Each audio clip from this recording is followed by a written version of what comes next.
What's going on, everybody? Welcome to Sector for Nerds. Today I'm here to give you guys my thoughts on Star Wars The Bad Batch Season 3, Episode 4, A Different Approach. But first up, make sure you guys like this video and subscribe to the channel. Yesterday I put out a community post talking about how I'm going to be opening up YouTube memberships here on the channel starting on March 1st. So make sure you guys are checking those out. Consider becoming members. It would mean so much to me. So let's talk about this episode, you guys. It was okay. I feel like I was heading toward the path of being a little bit more down by the end of this episode, but they did have the moment that a lot of us have been waiting for, and that is for Omega to reunite with her brothers. If that wasn't in there, I feel like I would have been a little bit more down on this episode because I was prepared to be like, well, you know, I kind of wish that we were getting to a point where these guys would reunite soon, but we finally got there. This is an episode about Omega and Crosshair. Their ship crashes. They have to find a way off the planet that they're stuck on. They don't have any chain codes. They need to get 30,000 credits, which Omega ends up winning a lot of at the bar because she's good at betting games, you see. She's good at strategy.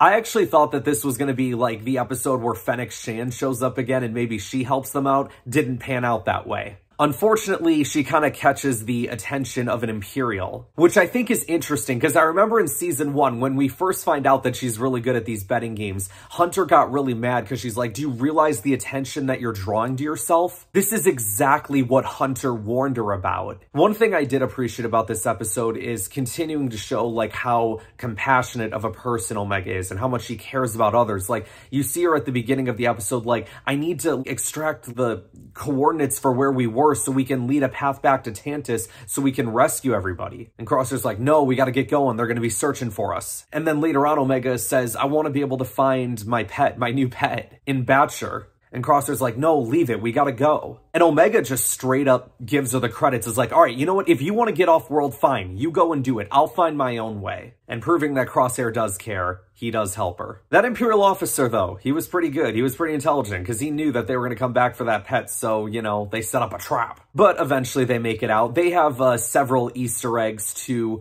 the new trilogy in this episode between, I'm pretty sure I heard the sound of a porg, and the thing that ended up eating the Imperial officer was, I believe, a Raftar from The Force Awakens. But you guys, I want to talk about, you know, the moment that happens at the end of the episode. They reunite. It was such an incredible moment. I'm like, oh my gosh, they're actually going to show it in this episode. I love it. And I'm like, please let them be on that ship. Like, it's taking a minute to get there. Like, don't tell me they get captured and we have to set up like a whole nother episode of like Crosshair and Omega trying to rescue them. But no, Wrecker walks off the ship. Omega runs up to him and hugs him. She starts crying. It's such a beautiful moment, man. And then Hunter hugs her and Omega's still crying, and it's such this happy thing like, oh, we've been searching for you. We never stopped searching, but you managed to find us. How did you find us?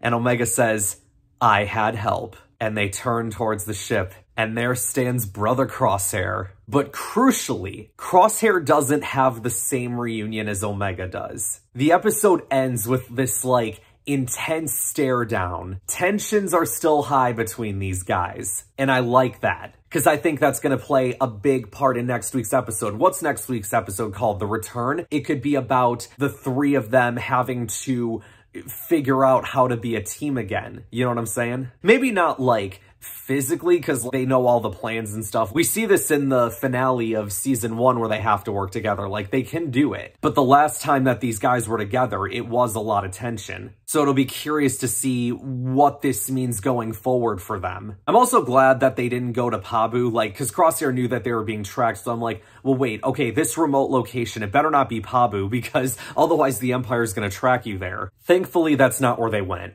Overall, you guys, I thought it was a fine episode. Seeing Omega reunite with her brothers definitely raises it up, like, a little bit for me. And I can't wait to see where they take things next week and, you know, obviously for the weeks going forward with the remainder of Season 3. As far as a Bad Batch member of the week for Episode 4, it's gotta go to Omega. Omega's won 3 of the first 4 when it comes to Bad Batch Member of the Week for Season 3. But, I mean, ultimately, it's because it's about her, and it's about showing, you know, her story of getting out of prison. You kind of see that even when there's all these things around her that could be, you know, deteriorating her, that could make her lose her spirit, she doesn't. She doesn't give up on anybody, whether it's Batcher, whether it's Crosshair. And ultimately, that kindness like really does pay off because, you know, it gets Batcher to come with her on the ship when she leaves. It gets Crosshair to sort of have a change of heart about her. You see that all on display in this episode. Thank you guys so much for watching. Remember, March 1st, YouTube membership options will be available for you guys. Like and subscribe. I'll see you guys next time.